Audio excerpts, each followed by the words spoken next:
Hello guys, today you click on this video just because you want to learn English through Pashto language like British people, like American people, like native speakers, etc. So of course, after watching this video, you will be able to speak English fluently because today in this video we will learn about a very much important topic for speaking English, proverbs. ګرانو کتونکو نن صرف او صرف تاسو په دې ویډیو باندې د دې لپاره کلیک وکړو چې تاسو د بالکل روان انګلیش ووایئ د امریکن برټش او نیټیو سپیکرز په شان نو بالکل بېشکه تاسو به د دې ویډیو نه پس روان انګلیش ووایئ ځکه چې نن په دې ویډیو کې موږ څه داسې امپورټنټ څه داسې اهم خبرې زده کوو کومې ده چې پرووربز ویلی کېږي په پښتو کې ورته موږ متلونه وایو او بېشکه که چېرته تاسو دغه خبرې دغه متلونه په خپل سپیکینګ کې په خپلو خبرو اترو کې استعمال کوئ نو ستاسو انګلیش به لږ نه او ډېر زیات ښه شي ستاسو انګلیش به لږ نه او ډېر زیات ښه لګیږي نو د دغه وجې نننی کلاس نننی سبق نننی لیسن ستاسو دپاره لږ نه او ډېر زیات امپورټنټ دی که چېرته بېشکه تاسو په حقیقت کې انګلیش زده کول غواړئ په حقیقت کې خپل د انګلیش سپیکینګ امپروف کول غواړئ نو نن به موږ څه پروورب زده کوو اولنې موږ چې څنګه په پښتو کې وایو پښتو کې موږ یو خبره کوو موږ وایو چرته چې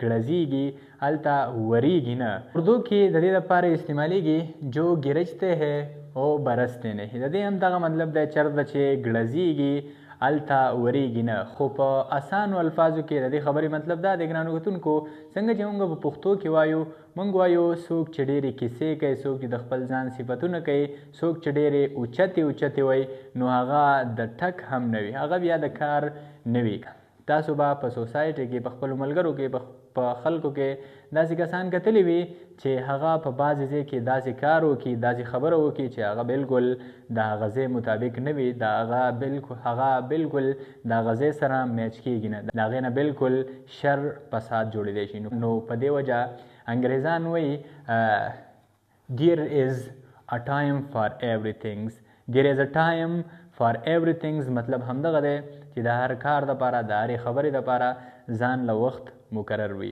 ګرانو کتونکو زه امید لرم چې تاسو به په دې پروورب په دې متل باندې هم پوه شوي یئ په یو بل پروورب زده کوو یو بل متل زده کوو اردو کې مونږ وایو آدمی پیٹ کا غلام ہے آدمی چې کومه دی سړی چې کومه دی شخص چې کومه دی دا د خېټې غلام دی اصل کې که تاسو سوچ وکئ مونږ سوچ وکړو نو بېشکه دا خبره ټیک ده ځکه مونږ چې سم کوو تاسو چې سم کوئ نو صرف او صرف د خېټې دپاره کوئ نو دا خبره بالکل ټیک ده د دې دپاره په انګلیش کې استعمالیږي a man as a slave to his stomach a man as a slave to his stomach مطلب دا ده چې آدمی پیٹ کا غلام ہے آدمی چې کومه دی انسان چې کومه دی مونږ تاسو چې کومه یو نو مونږ د خېټې غلامان یو ټوله ورځ خواري محنت د خېټې دپاره کوو نو بالکل د خېټې غلامان یو دلته په دې پروورب کې راغلی دی سټمک څه خلک دې ته سټامیچ وایي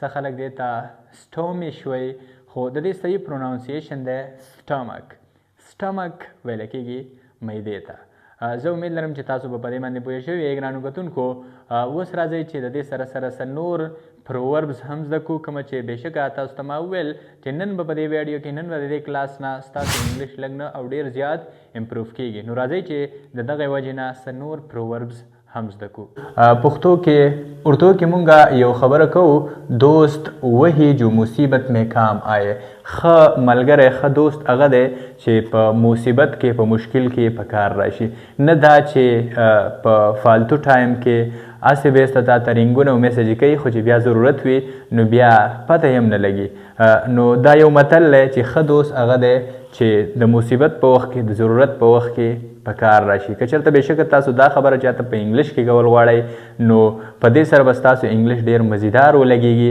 هغې به ته حیران کې چې اوس یې خوند وکړو د نارمل انګلیش نه علاوه متلونه هم په انګلیش نو د دې انګلیش داسې دی a friend in need as a friend indeed a friend in need is a friend indeed مطلب همدغه دی چې ښه دوست هغه دی چې په مصیبت کې په سخته کې په کار راشي زه امید لرم چې تاسو به په دې باندې پوه شوي یئ یو بله خبره یو بل متل مونږ په اردو کې کوو مونږ وایو اتفاق میں برکت ہے. په اتفاق کې برکت وي. همیشه دپاره چې یو مشکل کار وي، یو ګران کار وي او هغه په اتفاق سره وکړی شي نو په هغې کې بیا برکت هم وي، هغه اسان هم وي، په هغې کې بیا خیر هم وي. تاسو به دا متل ډېر زیات د خپلو مشرانو نه اورېدلی هم وي چې په اتفاق کې برکت وي. په دې به تاسو بلها کیسې هم اورېدلې وي، سټوریانې، موټیویشنل سټوریانې به هم اورېدلې وي. نو که چېرته تاسو دغه خبره په انګلیش کې کول غواړئ چې په اتفاق کې برکت دی، نو د دې لپاره په انګلیش کې استعمالیږي union is strength. د union is strength مطلب همدغه دی چې په اتفاق کې برکت دی. یو بل متل زده کوو، یو بل پروورب زده کوو. په اردو کې مونږ یو بله خبره کوو، مونږ وایو آج کا بچہ کل کا باپ.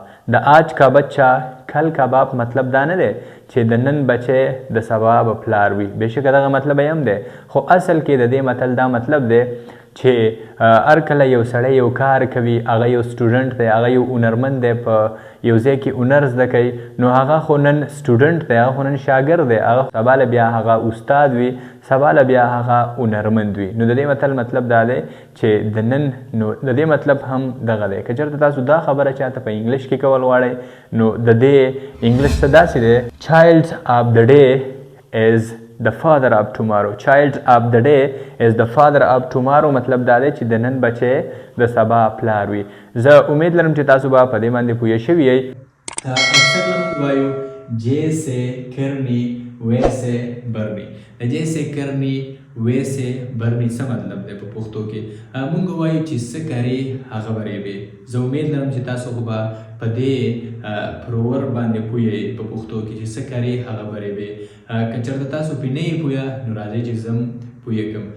د دې مطلب دا دی چې څه کوې هغه به ریبې. داسې نه چې ته پټي کې څه وکړې او بیا 5 میاشتې 6 میاشتې یا هر څومره ټایم چې دی هغومره بعد ته هغه ریبې. نه نه، د دې مطلب دا دی چې څنګه ته عمل کوو دغسې به تا سره کېږي.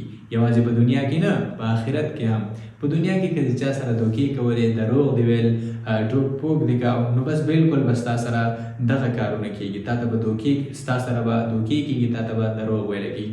په آخرت کې که تا چېرته په دنیا کې بد عملونه وکړه، غلط کارونه دې وکړه، تا ته به بالکل په آخرت کې بد ریزلټ د هغې میلاویږي، بده بدله به د هغې میلاویږي. خو که چېرته تا په دنیا کې ښه کارونه وکړه نو بیا به تا ته په آخرت کې د هغې ښه ریزلټ، ښه بدله میلاویږي. نو که چېرته تاسو چاته دا خبره په انګلیش کې کول غواړئ نو د دې انګلیش داسې دی. غوږونه کولاو کوئ په توجه سره. as you saw social you reap. as you saw social you reap مطلب دا دی چې څه کرې هغه به ریبې. زه امید لرم چې تاسو به په دې باندې پوه شوي یئ. په دویم نمبر زموږ سره پروورب دی، هغه داسې دی، اردو کې موږ وایو تندرستی هزار نعمت ہے. تندرستی چې کومه ده، ښه صحت چې کومه دی، دا 1000 نعمت دی. د زرو، یعنې د زرو نعمتونو عمره حیثیت لري په شانتې د زرو نعمتونو دی. نو که چېرته تاسو دا هم په انګلیش کې ویل غواړئ، چاته دا خبره په انګلیش کې کول غواړئ نو د انګلیش health is wealth دی. د تندرستی 1000 نعمت په ځای باندې ورته وایئ health is wealth. د کومې مطلب چې همدغه دی چې تندرستی، ښه صحت 1000 نعمتونه دي. بل پروورب زموږ سره دی، په اردو کې موږ وایو نیم حکیم خطرې جان. د نیم حکیم خطرې جان مطلب دا نه دی چې نیم ډاکټر، نیم طبیب، نیم حکیم. که چېرته ته دې له ورشې نو دا بیا ستا جان ته خطره جوړولی شي. دغه مطلب یې هم دی، خو یوازې ډاکټر نه. که چېرته د دې مطلب دا دی چې هر کله چا یو نیمګړی کار کړی وي، یو هنر یې زده کړی وي، یو کار کوي او هغه په هغې کې ماهر نه وي، هغه په هغې باندې پوره نه پوهېږي، هغه په هغې کې نیمګړی وي.